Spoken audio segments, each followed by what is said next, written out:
Assalamualaikum warahmatullahi wabarakatuh. Perkenalkan, nama saya Widya Angga Safira. Saya akan mempresentasikan modul 4 tentang metode akumulasi kos berdasarkan pesanan. Kegiatan belajar 1. Karakteristik dan klasifikasi kos atau job order costing. Terdapat beberapa alasan mengapa perusahaan perlu untuk menjaga atau mencatat total cost dan cost per unit. Pertama, tentu saja untuk menyusun laporan keuangan. Yang kedua, untuk menentukan profitabilitas yang ingin dicapai. Yang ketiga, untuk pengambilan keputusan seperti perubahan harga. Umumnya, perusahaan manufaktur dan perusahaan jasa dilihat dari jenis produk atau layanan yang diproduksi. Dapat terbagi menjadi dua jenis, yaitu job order frames serta process frames. Job order adalah perusahaan yang memproduksi produk barang atau jasa yang unik, yang mana tidak tersedia di pasar, dan untuk mendapatkannya kita perlu untuk melakukan pesanan terlebih dahulu. Adapun karakteristik dari job order costing. Metode akumulasi cost order costing hanya dapat diterapkan pada perusahaan-perusahaan yang memproduksi produk berdasarkan pesanan. Karakteristik job order costing yaitu 1. Jasa atau produk yang diproduksi sangat bervariasi atau sesuai pesanan. Jadi jasa atau produk-produk yang diproduksi perusahaan tersebut itu sangat bervariasi atau sesuai pesanan. Jadi bervariasi tapi masih sesuai dari pesanan konsumen. Yang kedua adalah kos diakumulasi per pesanan setiap kali satu pesanan selesai dikerjakan. Jadi kos tersebut diakumulasi dari setiap satu pesanan ke pesanan selanjutnya. Jadi satu pesanan selesai dikerjakan per pesanan ke pesanan. Yang ketiga, kos per unit dihitung dengan cara membagi total kos pesanan dengan jumlah unit produk yang diproduksi untuk pesanan bersangkutan. Selanjutnya adalah setiap komponen kos produksi dapat diidentifikasi langsung ke masing-masing pesanan, kecuali kos bersifat umum dan bersama. Misalnya overhead. Oleh karena itu, dalam job order costing kos produksi diklasifikasikan menjadi kos bahan baku langsung, kos tenaga kerja langsung, dan overhead. Selanjutnya, setiap pesanan harus dibuatkan kartu pesanan untuk mencatat setiap kos yang dibebankan untuk pesanan bersangkutan. Jadi, setiap perusahaan itu harus membuat kartu pesanan untuk mencatat setiap pesanan yang dipesan oleh konsumen. Berdasarkan dari karakteristik tersebut, maka terdapat salah satu contoh, yaitu perusahaan yang biasanya menggunakan job order costing adalah perusahaan mebel. Misalnya, PT X memesan sebuah meja yang berbentuk bundar dan diberi ukiran atau ornamen bunga. Sedangkan PT Y memesan sebuah meja yang berbentuk kotak dengan tambahan bahan baku kaca sebagai pemanisnya. Masing-masing PT X dan PT Z akan menerima tagihan kos yang berbeda atas meja yang mereka pesan karena berbeda dari segala aspek, maupun dari bahan baku yang digunakan maupun dari bentuk meja yang dipesan. PT X tidak perlu bahan baku kaca, sedangkan PT Y memerlukan tambahan bahan baku kaca. Jadi, perusahaan harus segera mencatat kualifikasi produk yang dipesan secara cermat dan terperinci. Memiliki sistem yang memadai untuk menghitung perkiraan kos yang akan dibebankan untuk memproduksi pesanan tersebut.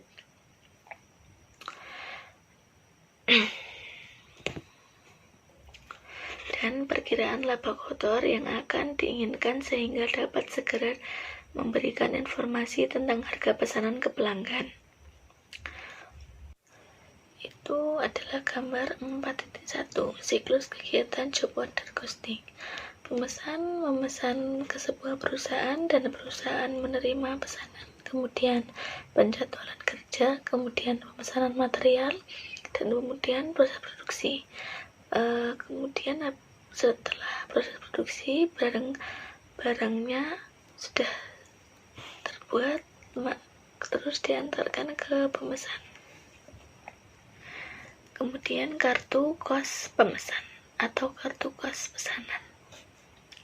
Kartu kos pesanan adalah sebuah dokumen yang dipergunakan untuk mengakumulasi setiap kos yang dibebankan ke pesanan tertentu dalam sebuah metode akumulasi kos berdasarkan pesanan. Bentuk dan informasi yang terdapat dalam kartu kos pesanan terdapat pada tabel 4.1 berikut. Itu terdapat roskot atau kartu kos pesanan, nomor pesanannya A143, tanggal mulai dikerjakan, terus tanggal selesai, unit selesai, departemen produksi, itu ada bahan langsung, tenaga kerja langsung, overhead pabrik, dan ada ringkasan kos, bahan baku langsung, tenaga kerja langsung, overhead pabrik, total kos per unit, dan ada unit yang dikirim. Kartu kos pesanan pada tabel 4.1 itu terbentuk kontro atau menyamping. Dalam model ini, komponen kos produksi pesanan disusun menyamping. Bahan baku langsung paling ke kiri, kemudian di bagian tengah adalah kolom untuk mencatat kos tenaga kerja langsung. Kolom paling kanan adalah untuk mencatat kos overhead yang dibebankan. Kemudian ada tabel 4.2 yang menyajikan bentuk lain yang dibuat, yaitu model stafel. Dalam model ini, komponen-komponen kos produksi pesanan disusun ke bawah. Komponen bahan baku langsung penting atas, komponen kos tenaga kerja langsung dan di bagian tengah, dan paling bawah komponen overhead yang dibebankan. Bentuknya seperti ini.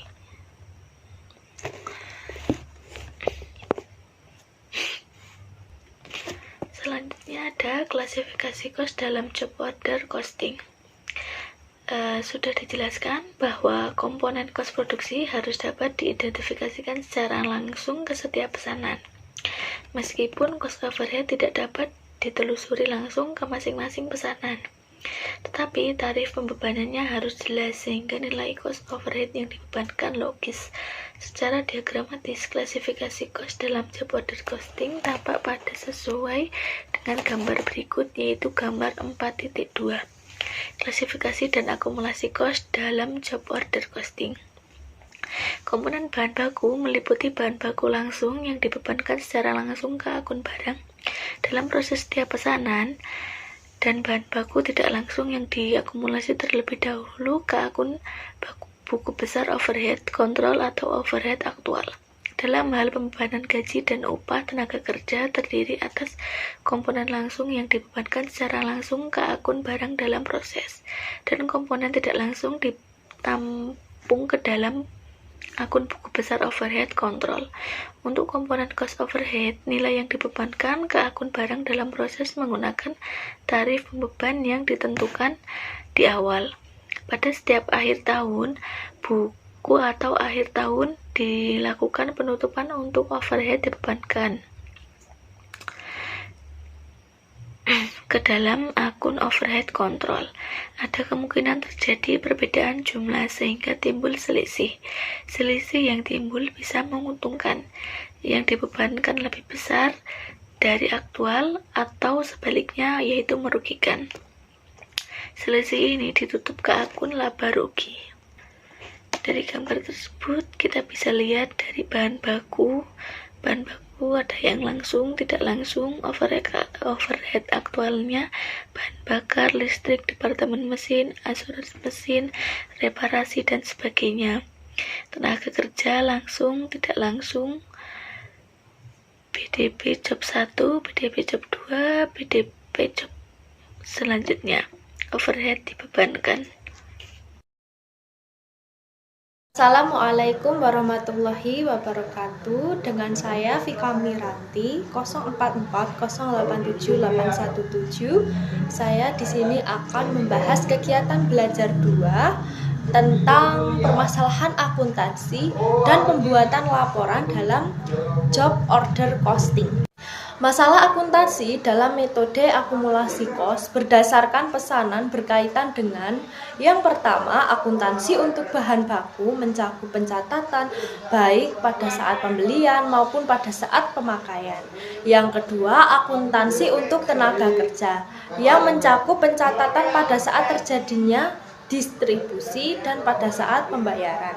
Yang ketiga, akuntansi untuk cost overhead pabrik mencakup pencatatan pada saat pembebanan didahului dengan menghitung tarif saat pencatatan overhead aktual dan pada saat menghitung dan menutup di akhir periode.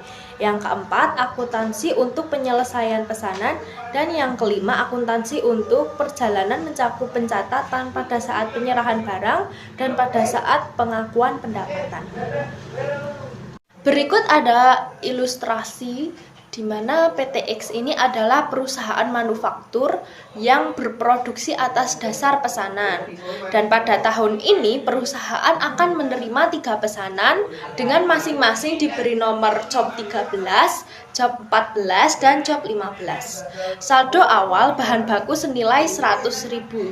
Untuk mengerjakan pesanan-pesanan tersebut, terjadilah transaksi-transaksi sebagai berikut.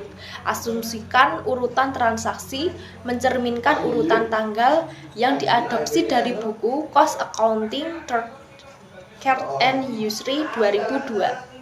Ini ada tabel jurnal umum yang bisa kita simak di halaman 4.14. Yang pertama itu ada sebuah transaksi dibeli material secara kredit 25 juta yang mengakibatkan persediaan bahan baku menambah sehingga dia tepatnya di debit, kemudian utang usaha dikredit sebesar 25 juta. Nah, ini mencatat pembelian bahan baku secara kredit.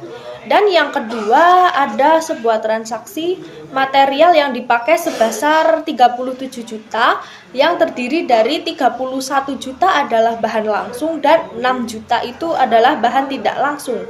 Dari 31 juta ini, maka job 13 sebesar 2.510, kemudian job 14 24.070.000 dan job 15 4.420.000 yang mengakibatkan jurnal umum cost overhead aktual di debit sebesar 6 juta, kemudian BDP dalam proses job 13 2.510, kemudian BDP job 14 sebesar 24.070.000 dan BDP proses job 15 4.420 dan dikredit persediaan bahan baku sebesar 30 juta yang mencatat pemakaian bahan baku di staf job. Kemudian di transaksi ketiga ini adalah gaji dan upah sebesar 31 juta yang terdiri dari 27 juta itu untuk tenaga langsung dan 4 juta tenaga tidak langsung.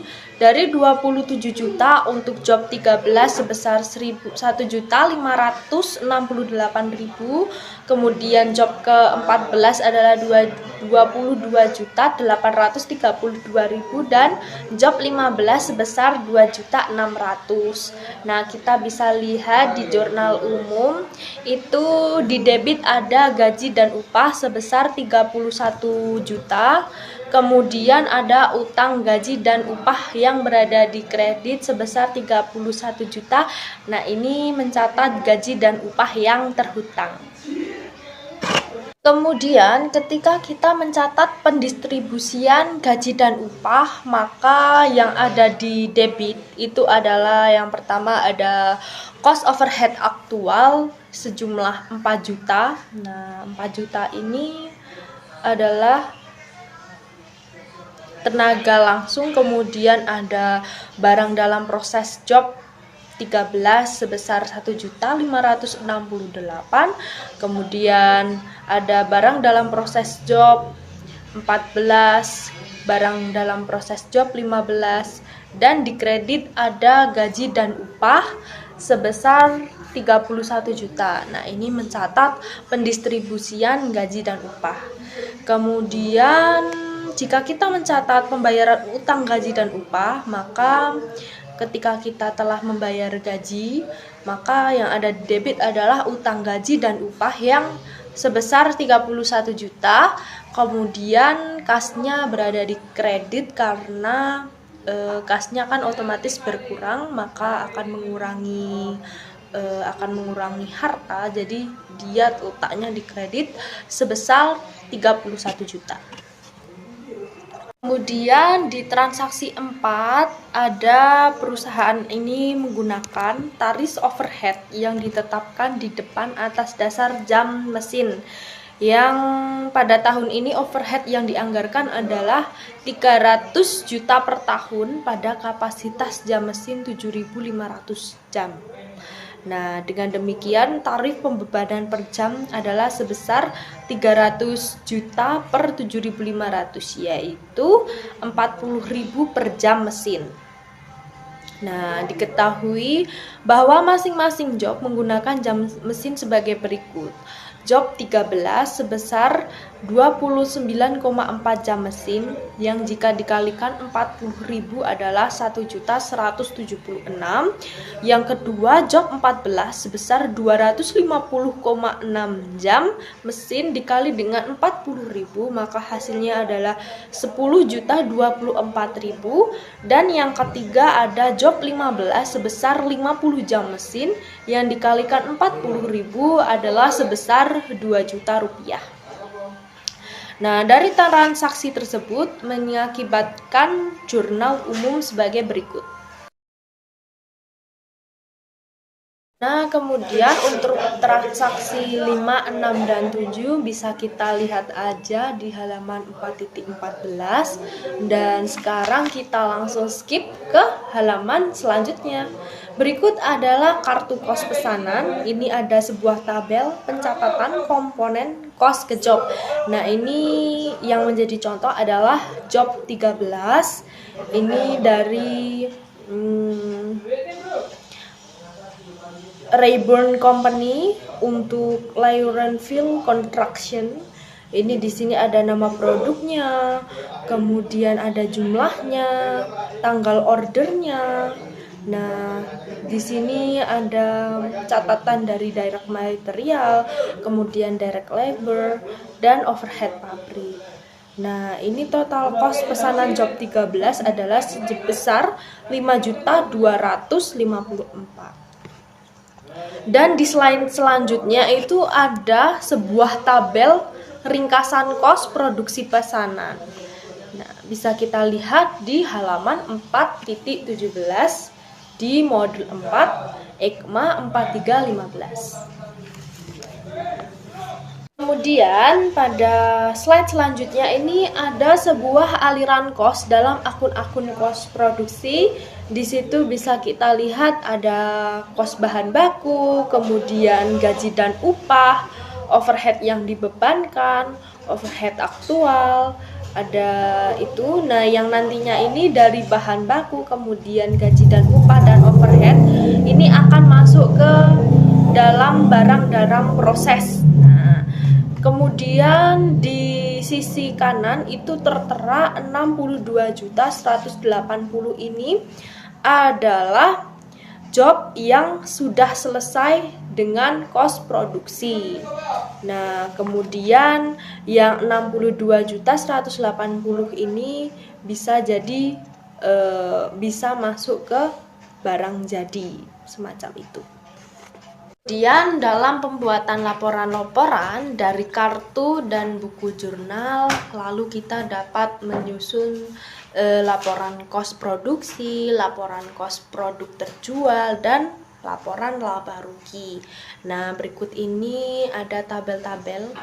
Ini ada penyajian laporan-laporan yang berkaitan dengan pengerjaan ketiga pesanan di atas, yaitu job 13, job 14, dan job 15 yang bisa kita simak bersama-sama. Sekian video presentasi dari saya dan teman saya Widya Angga Safira. Apabila ada kekurangan mohon dimaafkan. Wassalamualaikum warahmatullahi wabarakatuh.